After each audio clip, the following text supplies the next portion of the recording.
दोस्तों मैं शहजाद सिद्दीकी, आप देख रहे हैं जनता की आवाज़ शहजाद सिद्दीकी के साथ। अगर हमारी वीडियो अच्छी लगे तो लाइक करें, कमेंट करें, शेयर करें और हमारे चैनल को सब्सक्राइब करें। सुप्रीम कोर्ट के एडवोकेट जनाब शाहिद अली जी, आइए जानते हैं मस्जिद, मदरसे या वक्फ बोर्ड की प्रॉपर्टियों पर उनकी क्या राय है। आइए जानते हैं। अब एक मस्जिद जो दिल्ली में है, लुटियंस जोन में, जिसको कहते हैं सुनहरी बाग मस्जिद, ये उसका मसला है। दोस्तों, अगर हम लोग अब भी नहीं जागे, पता नहीं कौन सी नींद में सो रहे हैं, मेहनत नहीं की अब भी, तो आप सोचिए दिल्ली में ये सुनहरी बाग मस्जिद जो हिस्टोरिक मस्जिद है, हिस्टोरिकल मस्जिद है, 150 साल से ज्यादा से कायम है, उसको तोड़ने की पूरी कवायदें हो चुकी हैं। उसको तोड़ने के ऑर्डर्स रिलीजियस कमेटी तक से पास हो चुके हैं। बड़ी कमाल की बात है, मैं इन सब चीजों पे आऊंगा कि वो ऑर्डर गलत हैं या सही हैं, लेकिन ये देखिए हो क्या रहा है यहां पर। दिल्ली वक्फ बोर्ड एक स्टैट्यूटरी बॉडी है, यानी सरकारी बॉडी है। दिल्ली वक्फ बोर्ड का जो काम है वो वक्फ प्रॉपर्टियों को संचालित करने का, एडमिनिस्ट्रेट करने का है। वक्फ प्रॉपर्टियों का मालिक अल्लाह सुब्हान ताला है। वक्फ प्रॉपर्टियां आपके और हमारे बाप दादाओं ने वक्फ की ताकि उससे लोगों का फायदा हो सके, ताकि उन प्रॉपर्टियों से उम्मत का फायदा हो सके, और जब उम्मत का फायदा होगा, लोगों का फायदा होगा, तो जाहिर देश का भी फायदा होगा। देश उम्मत से अलग नहीं है, देश हमसे अलग नहीं है और हम देश से अलग नहीं है। तो इसलिए जो लोग चिंटू पने की हरकतें करते हैं कि साहब देखिए मुसलमानों की बातें कर रहे हैं ये खाली, उनसे आप लोग भी सावधान हो जाओ, उन्हें बताएं कि भाई हम देश का ही तो पार्ट हैं। हमारी बात आप अगर नहीं कर रहे हो, नहीं करोगे आप, तो कोई तो करेगा ना, हमें करनी पड़ेंगी अपनी बातें। होना तो ये चाहिए था, आप हमारे बड़े हैं, हमारे बड़े भाई हैं, हमसे ज्यादा हैं, हमसे ताकत में हैं, तो आपको हमारे साथ होना चाहिए था, हमसे आगे होना चाहिए था। बहरहाल, तो ये सुनहरी बाग मस्जिद जो दिल्ली के लुटियंस जोन में है, तकरीबन 150 गज में है, ये 150 साल से कायम है और 1970 का गजट है दिल्ली की सरकार का, जिसमें इस प्रॉपर्टी को दिखाया गया है एज ए वक्फ प्रॉपर्टी। तो हमारे जो मुल्क है, हमारे मुल्क का जो सबसे बड़ा डॉक्यूमेंट होता है वो भारत सरकार का गजट होता है। दिल्ली सरकार यानी कि भारत सरकार की बात हो गई, तो भारत सरकार के गजट में, दिल्ली एडमिनिस्ट्रेशन के गजट में, 1970 के गजट में सुनहरी बाग मस्जिद जो गजट में है वक्फ प्रॉपर्टी के तौर पर, ये भी वक्फ प्रॉपर्टी के तौर पर यहां पर गजट में मौजूद है। तो आप सोचिए कि इस प्रॉपर्टी को तोड़ने की कवायदें हो रही हैं, ये कह के कि साहब ये ट्रैफिक में उल्लंघन डाल रही है। अब होता क्या है कि 26 जून को एक लेटर लिखते हैं एडिशनल कमिश्नर ऑफ पुलिस साहब, वो ये कहते हैं कि साहब एनडीएमसी को देते हैं कि ये जो राउंड अबाउट है सुनहरी बाग का, यहां पर आप कुछ ट्रैफिक की फिजिबिलिटी के लिए देखिए, रीअलाइनमेंट करिए, यानी कि अपने इंजीनियर्स को, अपने आर्किटेक्ट्स को, जो आपके एक्सपर्ट्स हैं, उन सबकी कमेटी बना करके उसको देखिए जरा सा कि वहां पर हम किस तरह से ट्रैफिक को अच्छा और कर सकते हैं। अब हमने दिल्ली में जगह जगह देखा है, कहीं पर अंडरपास बने हुए हैं, कहीं पर फ्लाईओवर्स बने हुए हैं, कहीं पर कुछ और किया हुआ है ताकि स्मूथ चले ट्रैफिक। लेकिन यहां पर एनडीएमसी के हाथ में, जैसे कि सपोज कर लीजिए वो इसी इंतजार में बैठे हुए थे कि कोई इस तरह इसका लेटर आए और हम फौरन उस पर एक्शन ले लें। तो यहां पर जब एडिशनल कमिश्नर साहब ने, ट्रैफिक ने ये लेटर दिया, तो उनकी इंटेंशन शायद ये नहीं होगी कि मस्जिद को तोड़ने की कवायदें हो जाएंगी, लेकिन एनडीएमसी ने फौरन इसका फायदा उठाते हुए वहां पर पहुंच करके बिना वक्फ बोर्ड को बताए हुए, बिना मस्जिद कमेटी को बताए हुए, वहां पर उन्होंने एक इंस्पेक्शन किया और जिसमें कहा कि हम सब इसे तोड़ने के लिए आ रहे हैं। अब चूंकि दिल्ली में आपने पिछले दिनों देखा होगा कि एक के बाद एक बहुत सारी प्रॉपर्टियां रातों रात डेमोलिश करनी शुरू कर दी भारत की सरकार ने। भारत की सरकार ने इन द सेंस की जो एजेंसीज है उन्होंने, शायद हमारे प्राइम मिनिस्टर साहब को मालूम भी नहीं हो कि साहब भारत में क्या क्या चीजें कर रही हैं, और खासतौर से दिल्ली में। तो अब देखिए क्या किया इन्होंने तुरंत फौरन में उसको डेमोलिश करने की कोशिश करी। तो वक्फ बोर्ड, जो मैं फिर कहूंगा एक सरकारी संस्था है, वक्फ बोर्ड दिल्ली हाईकोर्ट में गया कि साहब ये जो एनडीएमसी है ये हमारी मस्जिद को रातों रात तोड़ने की कोशिश कर रही है और ये तोड़ देगी हमारी मस्जिद को रातों रात, आप इसे हमें प्लीज बचा लीजिए। और वक्फ बोर्ड ने जो अपनी पिटीशन में लिखा, वो क्या लिखा वो आप जरा गौर करिए इस चीज को, और मैं सब लोगों से गुजारिश करूंगा कि इसको जरा गौर से सुने और जरा इसको शेयर भी करें। वक्फ बोर्ड का लिखा हुआ, यानी सरकार का लिखा हुआ ऑनरेबल कोर्ट में सरकार के खिलाफ क्या है वो जरा देखिए आप। इन्होंने कहा कि साहब 2023 में सफा नंबर 7 में लिखा हुआ है, जो पिटीशन डाली दिल्ली हाईकोर्ट के अंदर, उसमें लिखा वक्फ बोर्ड ने, स्टैट्यूटरी बॉडी ने, कि एनडीएमसी देखिए क्या कर रही है और एनडीएमसी हमारी मस्जिद को तोड़ सकती है। वो किस बिना पे हम बात कह रहे हैं कि उन्होंने रातों रात हमारा सर्वे किया, हमें बिना बताए किया, और चूंकि 2023 में उन्होंने तकरीबन ये 8 मस्जिदें या दरगाहें तोड़ी हैं ऑलरेडी बिना बताए हुए। और कैसे तोड़ते हैं, वो रात को आते हैं चुपचाप, एनडीएमसी वाले और दूसरी एजेंसियां पुलिस को साथ लेके आते हैं और रात को तोड़ करके वहां पर नामो निशान उसका रहने नहीं देते। सुबह को जब वहां पर जाइए तो आपको कुछ वहां पर नहीं दिखता। उन्होंने जो लिस्ट दी थी अपनी पिटीशन, वो दी मजार सुनहरी बाबा जो गजट नोटिफाइड प्रॉपर्टी थी, दूसरी दरगाह भूरे शाह, चक्कर वाली मस्जिद निजामुद्दीन में चक्कर वाली मस्जिद है, उसके सामने एक दरगाह है दरगाह भूरे शाह, वो रातों रात तोड़ दी गई। दरगाह इलेक्शन कमीशन के जो बाहर दरगाह है अशोका रोड पे, वो रातों रात तोड़ दी गई। दरगाह हजरत हैदर अली शाह जो डीटीसी बस डिपो के सामने है पटपड़गंज में, वो तोड़ दी गई रातों रात। दरगाह हिमाचल भवन के जो सामने है मंडी हाउस के पास में, वो रातों रात तोड़ दी गई। दरगाह जन्नती बाबा रातों रात तोड़ दी गई। दरगाह सैयद भूरे मियां, ये दोनों सुब्रमण्यम मार्ग पर हैं, इन दोनों को तोड़ दिया गया। आपने दिल्ली हाईकोर्ट के बाहर देखी होंगी, पहले मजारें होती थी 2, उनको रातों रात तोड़ दिया गया। एक और मस्जिद बावर लेन पर तोड़ दी गई बंगाली मार्केट में। तो ये जो रातों रात तोड़ी गई, बिना कानून का पालन किए हुए तोड़ी गई, कानून को धता बताते हुए तोड़ी गई। तो दिल्ली वक्फ बोर्ड ने कहा कि साहब हमें इस बात के इम्कानात हैं कि इस मस्जिद को भी तोड़ देंगे।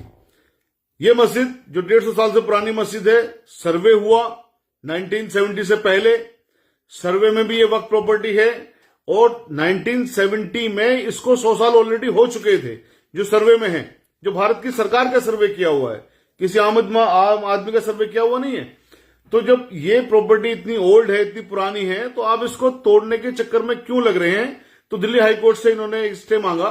ऑनरेबल दिल्ली हाईकोर्ट ने यहां पर स्टे किया कि साहब आप इसमें फौरन कोई कार्रवाई नहीं करिए, बताइए आप इस तरह की क्या चीज है, आपकी क्या प्लानिंग है। तो यहां पर एनडीएमसी ने अब यहां पर पहले तो ये कहा कि साहब हमने इस मैटर को रिलीजियस कमेटी को भेजा है और हम इसको बिना रिलीजियस कमेटी में भेजे तोड़ ही नहीं सकते थे। लेकिन अब मुझे बताएं, यहीं पर ये जो 8 मस्जिदों का और 8 प्रॉपर्टी का जिक्र किया है, इसमें कौन सी इन्होंने रिलीजियस कमेटी से रिपोर्ट ली थी? रातों रात उनको तोड़ दिया गया। तो बहरहाल अब यहां पर एक बड़े अफसोस की बात है कि रिलीजियस कमेटी ने भी एक ऑर्डर कर दिया कि साहब देखिए, रिलीजियस कमेटी ने क्या ऑर्डर किया, 17/7 को एक मीटिंग हुई, 17/7 को 3 बजे, 17 जुलाई को। उसके रिलीजियस कमेटी की मीटिंग में क्या कह दिया कि साहब ये जो मस्जिद है, ये मस्जिद ट्रैफिक में बाधा पहुंचाती है, ये मस्जिद 123 प्रॉपर्टीज का पार्ट है। याद करिएगा इस चीज को जो कह रही हैं, 123 प्रॉपर्टीज का पार्ट है, और इस प्रॉपर्टी को चूंकि दिल्ली वक्फ बोर्ड का गजट भी कहता है, चूंकि ये ट्रैफिक को बाधा पहुंचा रही है, इसलिए हम इसे हटाने का ऑर्डर कर रहे हैं, और साथ में हम एनडीएमसी को डायरेक्शन ये दे रहे हैं कि इसकी जगह को दूसरी जगह इनको प्रोवाइड करे। अब ये कितना विचित्र सा ऑर्डर है। एक तरफ तो आप कह रहे हो 123 प्रॉपर्टी का ये पार्ट है, 123 प्रॉपर्टीज पर ऑनरेबल दिल्ली हाई कोर्ट की डिवीजन बेंच ने कई मर्तबा स्टे किया हुआ है। स्टे ऑपरेट आज तक चल रहा है, स्टे आज तक ऑपरेटिंग है कि 123 प्रॉपर्टीज का जो कब्जा वक्फ बोर्ड के पास है वो कोई नहीं ले सकता। उनको डेमोलिशन की बात तो आप छोड़ दीजिए। जब ये ऑर्डर है दिल्ली हाई कोर्ट का, तो रिलीजियस कमेटी ऐसा कोई ऑर्डर कैसे कर सकती है? जब ये खुद कह रही है साहब, इसमें गवर्नमेंट ऑफ इंडिया LNTO ये क्लेम करती है 123 प्रॉपर्टी का पार्ट है, तो 123 प्रॉपर्टी का पार्ट अगर LNTO कह रहा है तो उसके बाद में तो रिलीजियस कमेटी इसको तोड़ने का ऑर्डर कर ही नहीं सकती थी, किसी भी तरह से नहीं कर सकती थी। दूसरी बात क्या है कि इसमें रिलीजियस कमेटी ने जो ऑर्डर किया उसमें कहीं भी प्लेसेस ऑफ वर्शिप एक्ट 1991 का जिक्र ही नहीं किया। अब आप सोचिए, प्लेसेस ऑफ वर्शिप एक्ट 1991 हमारे भारत की पार्लियामेंट ने पास किया है। भारत की पार्लियामेंट ने पास किया है प्लेसेस ऑफ वर्शिप एक्ट 1991, जिसमें यह कहा गया है कि कोई भी मस्जिद, मंदिर या दरगाह, कोई भी और जो इबादत की जगह है, 1947 में जो उनका स्ट्रक्चर है, जो उनका यूसेज है, वो बरकरार रखा जाएगा। अब आपने जो बाकी मस्जिदें हैं उत्तर प्रदेश के अंदर, उनको तो आप कहते हो साहब वो मंदिर तोड़ के बना दी गई, इसलिए हम उनको डिटरमिन करेंगे वहां पर वो क्या थी क्या नहीं थी, इसलिए वहां पर प्लेसेस ऑफ वर्शिप एक्ट लागू नहीं होता। लेकिन इस वाली मस्जिद में तो उसका मसला ही नहीं है कि लागू होता है नहीं होता, क्योंकि ये तो जब हमारे भारत का गजट ये कहता है 1970 का कि ये वक्फ प्रॉपर्टी है और ये मस्जिद है, तो वहां पर आप क्या एसर्टेन करेंगे वहां मस्जिद थी नहीं थी? तो प्लेसेस ऑफ वर्शिप एक्ट जब ये कहता है कि कोई भी प्रॉपर्टी आप तोड़ ही नहीं सकते, चेंज ही नहीं कर सकते उसका कैरेक्टर, तो एनडीएमसी को क्या बनता था कि एनडीएमसी यहां पर एक्सपर्ट की एक कमेटी बनाती। भारत की सरकार के मैं संज्ञान में यह बात लेके आना चाहता हूं, ऑनरेबल प्राइम मिनिस्टर साहब के संज्ञान में यह बात मैं लेके आना चाहता हूं कि अब दिल्ली में ऐसी चीजें हो रही हैं, तो सबका साथ, सबका विकास और सबका सम्मान और पता नहीं सबका क्या क्या है, उसकी जो हम बात करते हैं वो कहां पर है? वो आखिर वो किस पुड़िया का नाम है? उसको कब लागू करा जाएगा? तो आप सोचिए ना कि यहां पर जब ये कानून है कि प्लेसेस ऑफ वर्शिप एक्ट 1991 के मुताबिक किसी को आप तोड़ नहीं सकते, किसी भी वर्शिप की जगह को, तो एनडीएमसी ने क्या करना चाहिए था कि यहां पर एक एक्सपर्ट की कमेटी बनाती, रिनाउंड एक्सपर्ट लेके आती जो रोड डिजाइनिंग को करते हैं, और वहां पर उनके सामने रखती कि भैया ये मस्जिद क्या टूटनी जरूरी है, या रोड हमारा डिजाइन ऐसे हो सकता है कि हम इसको बढ़िया और कर सकें, ट्रैफिक की बाधा नहीं होनी चाहिए। हम भी मानते हैं ट्रैफिक की बाधा नहीं होनी चाहिए और मस्जिद की तरफ से बाधा नहीं होती है। ये रिलीजियस कमेटी की रिपोर्ट में भी आया है कि वहां पर 30 से 35 लोग नमाज पढ़ने जाते हैं, एमपी जाते हैं, एमएलए जाते हैं, और वहां पर कोई ट्रैफिक के लिए अपनी गाड़ियां खड़ी नहीं करते हैं। बहुत सारे वीवीआईपी जाते हैं वहां पर, बहुत सारे जो गवर्नमेंट डिपार्टमेंट्स में हैं, जो सेना भवन है, जो और बहुत सारे भवन है, उद्योग भवन है, वहां पर जो मुसलमान लोग हैं नौकरी में, वो वहां पर नमाज पढ़ने के लिए जाते हैं। तो यहां पर एनडीएमसी ने अगर एक भी ऐसी कोशिश की होती कि साहब हमने एक्सपर्ट की कमेटी बनाई, बड़े बड़े एक्सपर्ट हमने बुलाया, सब ने ये कहा नहीं साहब ये तो चौड़ा ही नहीं हो सकता, ये तो और कोई डिजाइन यहां पर हो ही नहीं सकता।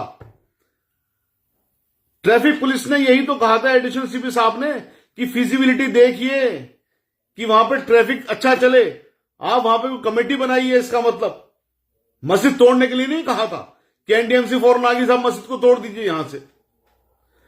अभी मैं और भी पहलुओं पे इसके आऊंगा, खाली मैं प्लेसेस ऑफ वर्शिप एक्ट की बात मैंने यहां पर इसलिए करी है कि जब पार्लियामेंट का बनाया हुआ कानून है और वो कानून लागू है, और यहां पर तो हिंदू मुस्लिम वाली बात भी नहीं है कि साहब किसी को ऐसे एलिगेशन हो कि कोई मंदिर तोड़कर बना दिया गया हो, फिर आप क्यों तोड़ रहे हैं साहब इसको? एक रोड डिजाइनिंग की बात है, आप एक्सपर्ट बनाइए, एक्सपर्ट बुलाइए, उस पर आपको एक्सपर्ट की राय लीजिए।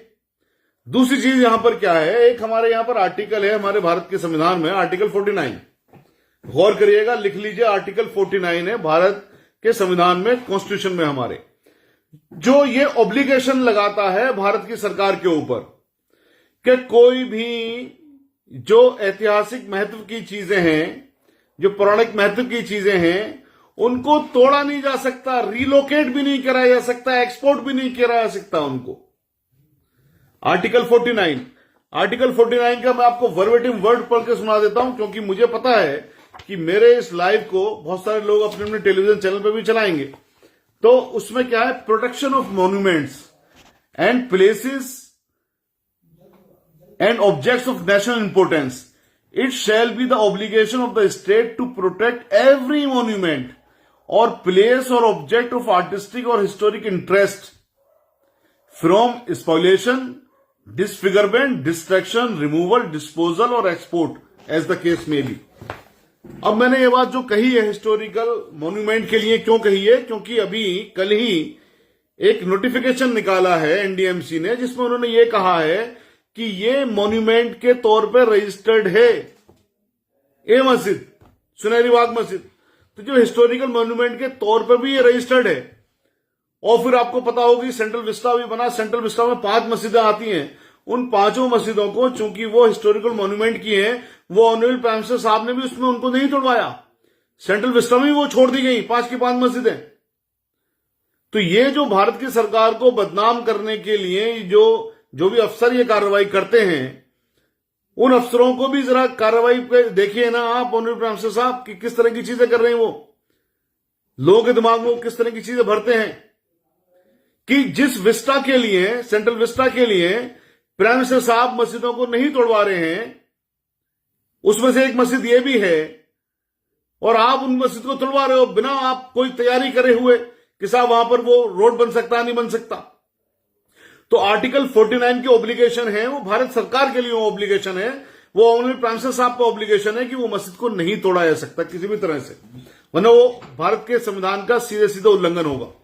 अब एक चीज और है कि क्या वक्फ प्रॉपर्टियों को अगर कोई पब्लिक पर्पज है तो एक्वायर कर सकते हैं नहीं कर सकते।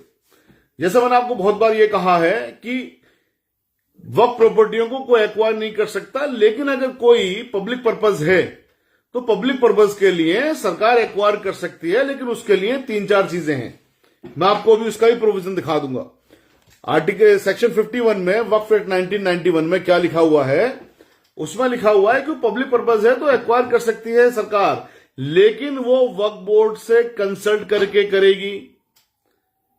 और वक्फ बोर्ड से कंसल्ट करके करने के लिए क्या कह दिया, फिर एक प्रोविजन लगाया है कि अगर किसी प्रॉपर्टी पे प्लेसेस ऑफ वर्शिप एक्ट 1991 लागू होता है, यानी कोई प्रॉपर्टी 1947 से पहले की है, तो उसको आप एक्वायर भी नहीं कर सकते, पब्लिक पर्पज के लिए भी नहीं कर सकते। फिर आप उसको एक्वायर, फिर आप वहां से कोई दूसरा रास्ता निकालिए, अंडरपास निकालिए, फ्लाईओवर निकालिए, आपने जो मनवाया वो करिए। तो ये पार्लियामेंट के बनाए हुए कानून, प्लेसेस ऑफ वर्शिप एक्ट 1991 भी, वक्फ एक्ट भी पार्लियामेंट का बनाया हुआ कानून, और कॉन्स्टिट्यूशन भी, जो भारत का कॉन्स्टिट्यूशन है वो भी हमारी कॉन्स्टिट्यूशन असेंबली ने बनाया, हमारे भारत उससे ही चलता है। आर्टिकल 49 मैंने आपको बता दिया। तो उसके बावजूद भी अब आप मुझे बताइए कि इस तरह की ये चीजें हो रही हैं हमारे देश में, क्या ये न्याय संगत है? हमारे जो जितने भाई मेरे देख रहे हैं यहां पर, मैं उनसे एक रिक्वेस्ट ये करूंगा कि भाई हम बहुत सारी चीजों के लिए बहुत सारी चीजें करते हैं, जब हमारी ये प्रॉपर्टी अल्लाह ने करे टूट जाएगी तो फिर सिरों पर हसीनों पर हाथ मारते घूमेंगे, हाँ ये हो गया साहब, ये जुल्म हो गया साहब, ये जुल्म हो गया। आज आपके पास मौका है बचाने का,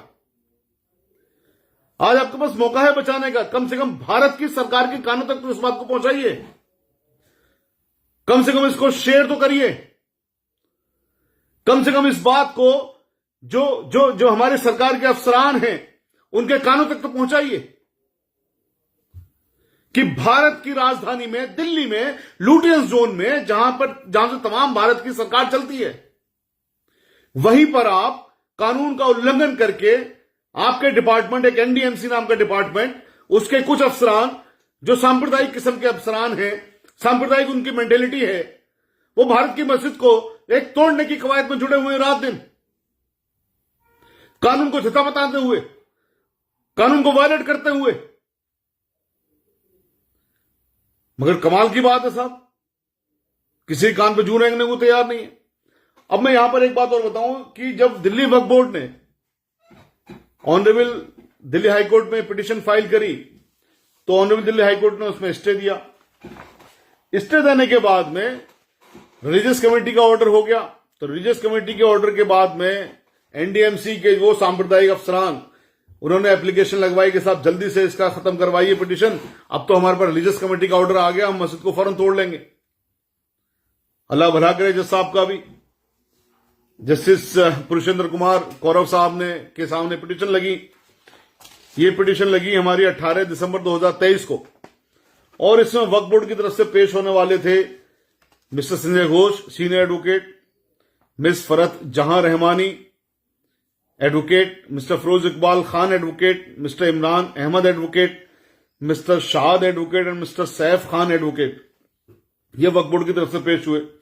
और जो रेस्पोंडेंट की तरफ से एनडीएमसी की तरफ से पूरी फहरिस्त है, जिसमें मिस्टर चेतन शर्मा जो लर्निड एएसजी हैं वो पेश हुए, mister Sanjay Jain senior advocate हैं वो पेश हुए, और इनके साथ में बैटरी ऑफ लॉयर्स, बहुत सारे लॉयर्स उसमें पेश हुए। अब यहां पर जो ऑर्डर हुआ उसमें यह कहा, एक अंडरटेकिंग ली गई एनडीएमसी के लॉयर से भी और दिल्ली वक्फ बोर्ड के लॉयर से भी। वो अंडरटेकिंग बहुत खास है। उसमें पैरा 7 में जो लिखा हुआ वो आपको मैं बताना चाहता हूं। पैरा 9 में learned ASG vehemently opposes the submissions and on instructions he submits that there is no foundation laid by the petitioner to apprehend that the respondents would act in contravention of the legal position। यानी कि जो वक्फ board का कहना है कि कानून को धता बताते हुए एनडीएमसी हमारी मस्जिद को तोड़ना चाहता है, एनडीएमसी के वकील साहब ने कहा कि इस बात में कोई दम नहीं है वक्फ बोर्ड की। और क्या कहा, अकॉर्डिंग टू हिम, यानी कि उनके मुताबिक, if the respondent intend to take any action, अगर रेस्पोंडेंट्स को यानी एनडीएमसी को एक्शन लेना होगा तो दे आर बाउंड, कौन इसको लाइफ को खराब कर रहा है, they are bound to follow the extant regulations and also to applicable order with respect to the property in question. कि अगर एक्शन लेना हुआ तो वो बाउंड है तमाम रेगुलेशंस को फॉलो करने के लिए, और जो भी उस पर ऑर्डर्स एप्लीकेबल है उन सबको रेस्पेक्ट करने के लिए, उनको मानने के लिए। और पैरा 9 में फिर ऑनरेबल हाई कोर्ट ने इनकी अंडरटेकिंग से इनको बाउंड कर दिया। अब आप ये सोचिए यहां पर कौन कौन से रेगुलेशंस हैं। जैसे मैंने आपको बताया, प्लेसेस ऑफ वर्शिप एक्ट 1991 है जो बार करता है इस मस्जिद की शहादत के लिए या इस मस्जिद को कहीं भी ट्रांसफर करने के लिए। एक 1991 वक्फ एक्ट 1995 है जो कहता है साफ तौर से कि एक्वायर नहीं कर सकती, जहां प्लेस ऑफ वर्शिप एक्ट लागू होता है उनको आप तोड़ नहीं सकते, कुछ नहीं कर सकते। आर्टिकल 49 है कॉन्स्टिट्यूशन का जो ये कहता है कि जो भी हिस्टोरिकल महत्व की प्रॉपर्टीज हैं उनको आप नहीं तोड़ सकते, ना आप उनको रिलोकेट कर सकते, कुछ नहीं कर सकते आप। तो तीन जब यहां पर दो कानून भारत की पार्लियामेंट के द्वारा बनाए हुए और एक भारत के कॉन्स्टिट्यूशन, तीनों इस चीज को मने कर रहे हैं, तो आप कैसे कर लोगे। चौथी बात, जो 123 प्रॉपर्टीज का जो मैंने आपको बताया, एक बहुत लंबा चौड़ा मसला चल रहा है, मैंने उससे बहुत सारी वीडियो बनाई है कि 123 प्रॉपर्टीज में जो कहती है भारत एलएनडीओ कहता है वो हमारी प्रॉपर्टी है, ये भारत सरकार कहती है हमारी प्रॉपर्टी है, और वक्फ बोर्ड कहता है वो हमारी प्रॉपर्टी है, वो मैटर अभी भी 1 मेंबर कमेटी के सामने लंबित है। अभी रिसेंटली भी जस्टिस ओहरी ने उस पर स्टे दिया था, और उससे पहले भी ऑनरेबल डिवीजन बेंच ने, और उससे पहले 1984 से लगातार उस पर स्टे होते आ रहे हैं। तो 123 प्रॉपर्टीज में जो भी प्रॉपर्टी है उसको तो वैसे भी आप कुछ नहीं कर सकते, क्योंकि उस पर तो स्टे है ऑनरेबल दिल्ली हाई कोर्ट का, डिवीजन बेंच का भी, सिंगल बेंच का भी। तो ये 4-4, 5-5 इसमें रेगुलेशंस हैं, ऑर्डर्स एप्लीकेबल हैं। तो ये जो पैरा 7 में इनकी अंडरटेकिंग लिखी हुई है इसको कैसे वायलेट कर रहे हैं। ये नोटिफिकेशन जो निकाला है कल, जिसके लिए मैं आज ये लाइव कर रहा हूं, अब आप सोचिए ना, इस नोटिफिकेशन को निकालने का इस ऑर्डर के बाद क्या मतलब रह गया साहब। आप सीधे सीधे पूछिए कि साहब कोई और डिजाइन वहां पर कर सकते नहीं कर सकते, आप एक एक्सपर्ट कमेटी बनाइए। हमारे हिंदुस्तान के अंदर, हमारे भारत के अंदर बड़े बड़े विद्वान लोग मौजूद हैं, बड़े अच्छे आर्किटेक्ट मौजूद हैं, आप उनकी कमेटी बनाइए, पूछिए उनसे क्या है। दूसरी बात यह, मैं आप सबसे एक दावत देता हूं, आप सबको एक, आप जाके देख के आइए सुनहरी बाग मस्जिद। वहां पर मस्जिद की वजह से कोई भी ट्रैफिक को जरा सा भी इंपेडिमेंट नहीं होता है, जरा सा ऑब्स्ट्रक्शन नहीं होता है। तो ये जो सांप्रदायिक एक उनकी कवायद है कुछ अफसरों की, एनडीएमसी के, under the guys of that order which was issued by additional CP traffic for examining the feasibility of and redesigning of the road so that the traffic may go smoothly. ये जो चीज कर रहे हैं, इससे ज्यादा खतरनाक बात और कोई नहीं हो सकती। और बड़े अफसोस की बात यह है कि फेसबुक पर और तमाम मीडिया पर इतने लोग जुड़े हुए हैं। अकेले मेरे 20,000 फॉलोवर्स, 5,000 से ज्यादा फ्रेंड्स, और वॉच इन्होंने कितनी कम करी फेसबुक ने, या लोगों के अंदर इंटरेस्ट ही नहीं रहा इन चीजों के लिए। लेकिन हमारा तो फर्ज ये बनता है कि जब तक हमारे जिस्म के अंदर आखिरी सांस है, हम उम्मत के लिए, अपने देश के लिए लड़ते रहेंगे। हमारे देश की सरकारें अगर गलत करेंगी तो उनकी आंख में आंख डाल के बताएंगे कि आप गलत कर रहे हो। और जितनी भी हमारे अंदर कानून ने हमें ताकतें दी हैं, उसका पूरी तरह से इस्तेमाल करके उसको हर पूरी कोशिश हमारी होगी कि उस गैर कानूनी चीजों को हम रोक सकें। तो हम अपने फर्ज से ना कल पीछे थे, ना आज पीछे हैं, ना इंशाल्लाह आने वाले कल में पीछे होंगे। डट के मुकाबला किया है, मुकाबला कर रहे हैं, इंशाल्लाह करते रहेंगे, कानून के दायरे में रहते हुए, और उनको भी कानून के दायरे से बाहर निकलने नहीं देंगे किसी भी तरह से। बहुत बहुत शुक्रिया। मैं आखिर में फिर कह रहा हूं, मैं काम आगे भी करेंगे। इसमें ये मस्जिद को तोड़ने की कोई भी कोशिश ना सिर्फ गैर कानूनी होगी, भारत के संविधान के खिलाफ होगी, प्लेसिव वर्शिप एक्ट 1991 के खिलाफ होगी, ये वक्फ एक्ट के खिलाफ होगी, बल्कि कंटेम्पचुअस भी होगी। ये सीधे सीधे क्रिमिनल कंटेम्प्ट ऑफ कोर्ट होगा, जिसको हम इंशाल्लाह जरूर फाइल करेंगे कोई इस तरह की कोशिश हुई तो। और साथ में हम यहां पर एक इंपॉर्टेंट बात यह है कि देखिए, दिल्ली वक्फ बोर्ड का चेयरमैन बहुत जमाने से नहीं है। दिल्ली वक्फ बोर्ड में कोई चेयरमैन ही नहीं है। अब यहां पर जो आप पार्टी और जो दिल्ली सरकार की लड़ाई है आपस की, तो हो सकता है मोस्ट प्रोबेबली ये अब सुप्रीम कोर्ट में केस ना भी जाए, ये जो कोशिश कर रहे हैं इसको ना भी चैलेंज करें। तो आप लोग तैयारी रखिए कि अगर करेंगे तो इंशाल्लाह फिर से हम चैलेंज करेंगे। शुक्रिया बहुत बहुत, आपकी दुआओं का मुंतजिर हूं, गुजारिश है आपसे। अस्सलाम वालेकुम।